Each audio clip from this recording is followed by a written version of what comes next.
Pengen cari barang? Nggak usah percaya sama review, bre.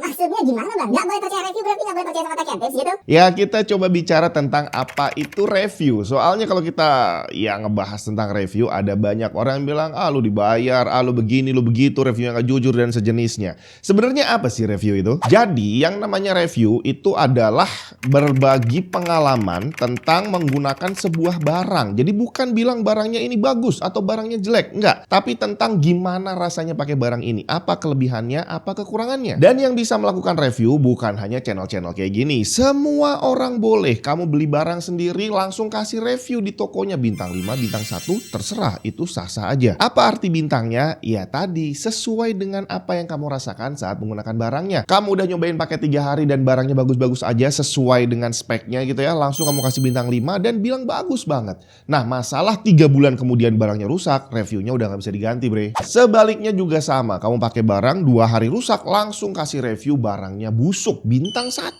gitu ya. Dimana yang menarik soal bintang 1 ini, udah banyak sekali kasus saya temukan, orang komplain beli barang, beli SSD nggak bisa dipakai, nggak kedetek ternyata, dan akhirnya kasih bintang 1, komplain dan sejenisnya. Ternyata salah pasang, salah slot, salah setting dan sejenisnya. Belum lagi orang yang pakai barang tadi 2 hari rusak, 3 hari rusak, ternyata karena pakai power supply yang jelek dan listrik di rumahnya juga jelek banget. Whoa, right, that's the caps going then. Jadi akhirnya kalau kita baca review dari user, walaupun di grup sekalipun, ini agak susah karena nggak ada standarnya. Orang bilang barangnya busuk bukan berarti barang yang dia beli itu yang rusak. Bisa jadi karena memang faktor pendukung lainnya yang kurang bagus. Dimana kalau user, sekali lagi, nggak ada standar. Listriknya nggak ada yang bisa jamin, jenis power supply-nya juga nggak ada yang bisa jamin untuk kasus PC. Waduh, nggak bisa ganti wallpaper. Coba cek dulu, mungkin Windows-nya harus diaktifasi. Pengen aktifasi Windows original dengan aman? Cek cdkeysales.com. Gunakan kode voucher TNT untuk dapat diskon tambahan. Bayarnya gampang, bre. Bisa pakai OVO atau GoPay. Setelah pembayaran, kamu akan dapat serial number yang bisa langsung digunakan untuk mengaktifasi Windows kamu. Kalau ada kendala, bisa langsung chat customer service di websitenya yang akan siap ngasih solusi. Mau cari game atau software original lain juga ada di sana. Selengkapnya cek link di bawah. Sekarang udah aktif, bisa nih pakai foto telanjang buat jadi wallpaper. Bagaimana dengan review yang dilakukan oleh channel-channel di YouTube kayak gini? Apakah sama aja? Ya secara konsep sama, jadi yang saya sampaikan adalah apa yang saya rasakan setelah menggunakan barangnya. Tapi bedanya di sini semuanya diusahakan terkontrol. Ada labnya, kualitas listriknya juga terjamin. Dan walaupun yang di-review adalah SSD harga 100 ribuan misalkan, PC-nya harganya puluhan juta, power supply-nya aja harganya 2 jutaan lebih. Ini untuk memastikan bahwa tidak ada komplikasi di luar barang yang direview, bahwa semuanya udah bagus, jadi nggak ada alasan barang ini rusak karena ya tadi semua udah terkontrol. Bahkan kalau di Tech and Tips nih, yang namanya PC buat testing nggak cuma satu, tapi ada beberapa. Jadi misalkan saya lagi ngetes SSD gitu ya, dipasang yang harusnya speednya bisa 5000, ternyata cuma 2500, berarti ada yang nggak beres. Tapi di sini saya nggak langsung nembak SSD-nya yang salah, karena siapa tahu motherboard-nya atau sistemnya yang lain yang bikin salah. Jadi akhirnya biar cepat, nggak perlu troubleshoot, saya langsung pasang aja ke PC yang lain. Bener nggak angkanya segitu? Kalau masih segitu, pastikan lagi pasang ke PC yang lain lagi, bener nggak segitu. Baru setelah beberapa kali trial, ketahuan yang mana yang salah, apakah SSD-nya atau motherboard-nya atau PC-nya secara keseluruhan. Jadi apakah reviewnya Tech and Tips bisa dipercaya? Katanya nggak boleh dipercaya bang. Tenang dulu, kita akan sampai ke sana. Saya punya satu pertanyaan. Apa kesamaan review yang dilakukan sama user tadi di marketplace yang ngasih bintang 5 gitu ya, terus review yang dilakukan Tech and Tips dilakukan sama Gamers Nexus dan sama Linus Tech Tips? Apa kesamaannya? Udah tahu jawabannya? Saya kasih waktu 3 detik. 1, 2, 3. Benar sekali. Semua review tadi sama-sama ngetes satu barang, bre. Iya, dalam kasus tertentu, misal ada masalah, akhirnya bisa dites sampai 2 kali. Gamers Nexus pernah beberapa kali seperti itu. Terus kemarin, saya juga pernah melakukan hal yang sama. Tapi mau yang dites 1, 2, 3, bahkan 5 atau 10 sekalipun, gak ngaruh sebenarnya. Karena kondisi aktualnya lebih gila dari itu, bre. Satu pabrikan SSD yang lumayan gede, dalam 1 hari bisa memproduksi kurang lebih 100.000 keping SSD. Kalau pabrik yang lebih kecil mungkin ada di kisaran puluhan ribu keping SSD per harinya. Jadi pabrik gede SSD tadi dalam 1 bulan mereka bisa memproduksi 3 juta keping SSD dan itu dilakukan terus-terusan sepanjang tahun.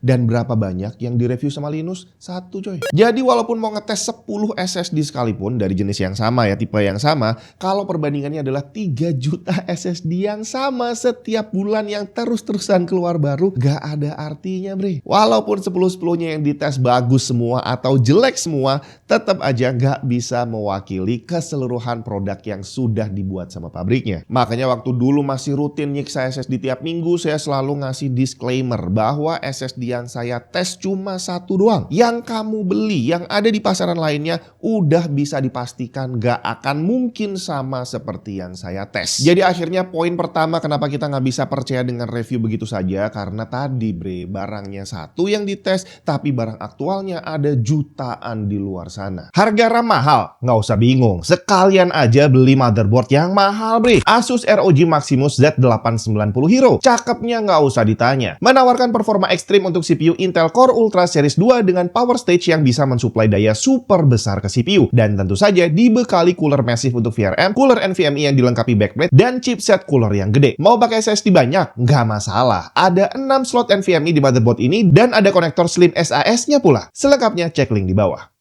Sekarang kita coba bicara tentang kualitas reviewnya. Apakah review yang dilakukan sama user di marketplace tadi sama dengan kualitas review yang dilakukan sama Tech and Tips atau Linus Tech Tips misalkan? Disinilah bedanya. Kalau kita baca review di marketplace itu tadi berdasarkan pemakaian 1 doang, di PC yang kita nggak tahu seperti apa, di kelistrikan yang kondisinya kita juga nggak tahu seperti apa, nggak ada standarnya. Dan yang bisa kita baca hanyalah ini barang bagus, ini barang busuk menurut pendapat saya. Nggak ada data apapun yang ditampilkan di sana. Jadi gimana metode tesnya, berapa kecepatan SSD-nya, berapa temperaturnya, apa yang terjadi sebelum rusak, dan semua detail yang kita butuhkan gak ada di sana. Cuma bilang barangnya jelek banget, barangnya bagus banget, udah selesai. Sedangkan yang dilakukan sama tukang review secara kualitas ya emang beda sih yang saya lakukan dan yang dilakukan sama Linus gitu ya, karena peralatan yang dipakai juga jauh beda kualitasnya. Tapi di sini yang jadi poin adalah metode pengujiannya yang jelas gitu ya, langkah-langkahnya seperti apa yang dilakukan dari awal, gimana hasilnya, terus apa yang terjadi sebelum rusak, tanda-tandanya seperti apa, semua disampaikan dan ada data lengkapnya. Dan dari data ini aja, walaupun tukang reviewnya nggak nyebutin apakah barang ini jelek atau bagus, kita sebagai penonton harusnya udah bisa menyimpulkan sendiri.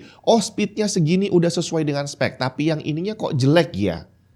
Berarti kita udah bisa menilai, oh berarti barang ini nggak cocok buat saya karena latensinya terlalu tinggi, sedangkan saya butuh yang responnya cepat. Dan di situ secara langsung kita bisa lihat plus dan minus barang yang sedang dibahas. Ah bang, tapi kan reviewer bisa dibayar. Jadi bisa aja data yang ditampilkan itu data yang nggak valid. Iya bisa sih ya, tapi emangnya review bintang 5 yang di marketplace nggak bisa dibayar gitu? Coba kamu search sendiri, jual beli review bintang 5, munculnya banyak banget bre. Bahkan dari zaman Kaskus dulu udah ada yang namanya jual beli reputasi. Di Kaskus, reputasi seseorang ada di badge hijau di akun masing-masing yang dinamakan cendol waktu itu. Dan zaman dulu udah ada yang namanya jual beli cendol bre. Dan kalau kita mau bicara tentang bayar membayar, jangankan bintang 5, review bintang 1 untuk jelek-jelekin barang itu juga bisa dibayar coy. Bahkan untuk review jelek tadi yang dibayar namanya buzzer gitu ya. Tapi ada juga orang yang mengancam produknya bre. Kalau lu nggak mau gua kasih review jelek, bayar gua. Istilahnya adalah blackmail, pemerasan. Contoh kasus Code Blue beberapa waktu lalu. Bahkan ada kasus orang tiba-tiba ngontak pemilik bisnis, minta duit sambil ngancem kalau nggak ngasih bakal dikasih rating bintang 1 di Google. Jadi kalau kamu nggak percaya sama review karena kamu bilang bayaran, ya itu tadi gambarannya. Review bagus bisa bayaran, review jelek juga bisa bayaran, bre. Oke bang, udah jelas. Tapi sekarang saya pengen Bang Jun jujur. Kalau Bang Jun review itu dibayar atau enggak? Oke, saya jawab. Tadi di sini saya udah bilang bahwa PC untuk testing nggak cuma 1 gitu ya.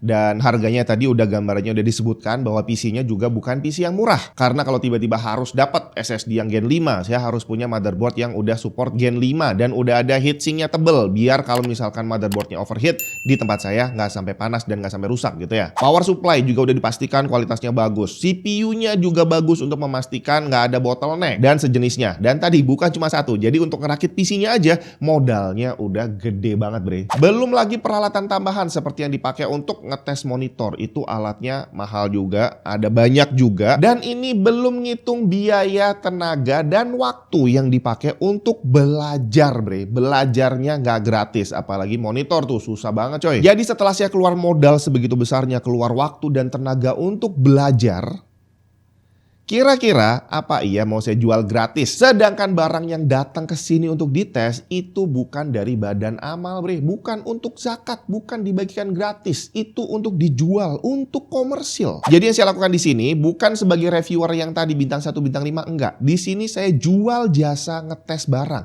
Saya sebagai QC pihak ketiga. Soalnya yang namanya QC untuk memastikan bahwa barangnya itu bagus atau enggak dan untuk menyatakan ini barang bagus atau enggak boleh dilakukan sama pabriknya. Karena kalau pabriknya yang bilang, udah pasti mereka akan bilang bagus. Jadi mereka butuh bantuan pihak ketiga yang tentu saja berbayar coy. Karena untuk ngetes itu modalnya gede banget. Jadi yang saya lakukan di sini adalah jasa testing hardware. Memastikan gimana kualitas dari produknya. Dan bocoran aja, nggak semua barang yang saya tes di sini dijadikan konten. Kenapa? Karena nggak cukup slotnya. Yang dites ada banyak, yang bisa naik cuma sedikit slotnya. Jadi ya udah. Selain itu juga ada banyak orang yang ngetes bukan untuk dipublikasi. Jadi untuk memastikan apakah kualitas produk saya ini udah bagus atau belum. Soalnya kalau jelek saya mau komplain ke pabriknya. Dan itu banyak terjadi. Udah ngirim barang ternyata jelek, akhirnya komplain untuk dibenerin sama pabriknya. Terus gimana dengan hasilnya? Yang dibilang tadi bisa dimanipulasi. Ya kalau dibilang bisa, nggak ada yang nggak bisa gitu ya. Tapi saya coba tunjukin hasil tesnya dulu. Ini adalah hasil tes random write 1 SSD. Dari data segini banyaknya, saya perlu lihat write rate-nya aja untuk nantinya dianalisa beres atau enggak speednya. Kalau nggak beres diulang lagi. Dan ini baru 1 random write doang. Saya harus lakukan banyak lagi yang outputnya seperti ini. Ada sequential write,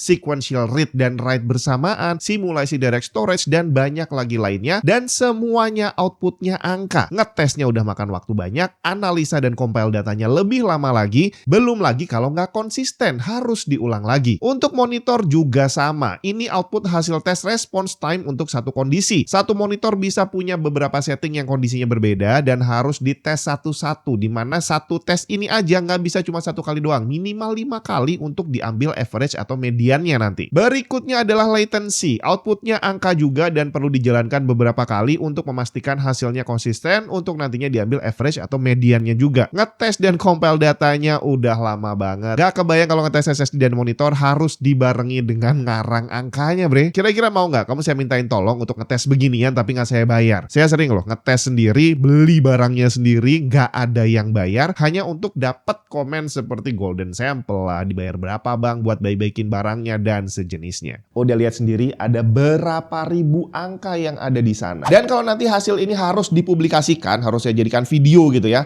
hasil yang ribuan pembacaan tadi harus dirangkum agar bisa disampaikan dalam waktu kurang dari 10 menit.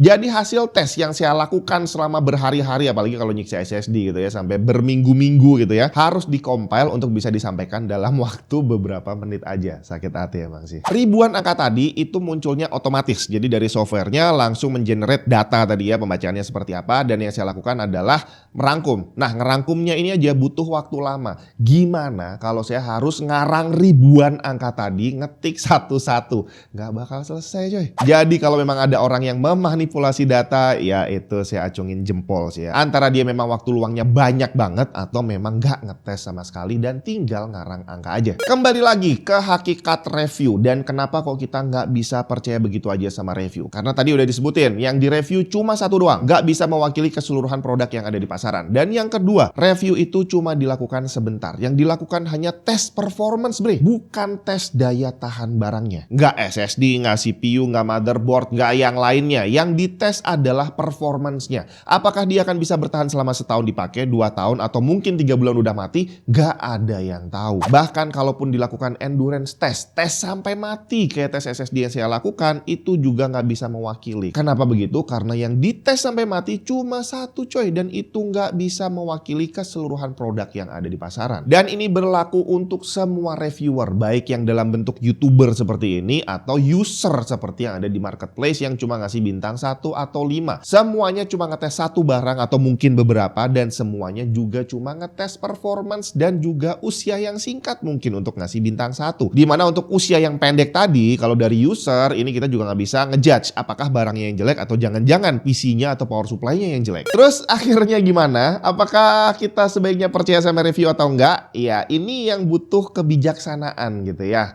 Kalau kita ngelihat sesuatu, ya ada baiknya jangan 100% diambil. Walaupun mungkin misalkan orangnya bener-bener bisa dipercaya nih, oke ini hasilnya memang valid di sana, kita nggak bisa telan mentah-mentah. Kenapa? Karena kebutuhan orang beda-beda. Jadi yang perlu kamu lakukan bukan dengerin orangnya bilang bagus atau nggak bagus. Kamu jangan dengerin orangnya bilang beli atau jangan beli. Tapi kamu lihat hasil tesnya. Apakah sesuai dengan kebutuhan kamu atau enggak. Seperti contohnya monitor. Dibilang ini busuk karena warnanya bla bla bla bla bla. Tapi kan kamu gamer, kamu nggak butuh warna. Fokus kamu adalah performance. Jadi carilah response time-nya yang bagus, latency-nya yang kecil dan sejenisnya, bukan fokus ke warna. Sebaliknya kalau kamu adalah pekerja grafis, ya nggak usah ngelihat response time dan sejenisnya, cari kualitas warnanya dan pahami betul-betul. Jangan cuma ngelihat color gamut, jangan cuma ngelihat under 2 delta E karena itu nggak ada artinya. Lihat lebih jauh lagi gimana kontras rasionya, gimana terangnya, gimana putihnya, gimana gelapnya dan sejenisnya. Jadi untuk bisa menerima hasil review dengan baik, ya mau nggak mau kita juga harus belajar barang apa yang baik untuk kita pakai sesuai dengan kebutuhan kita masing-masing. Semoga bermanfaat.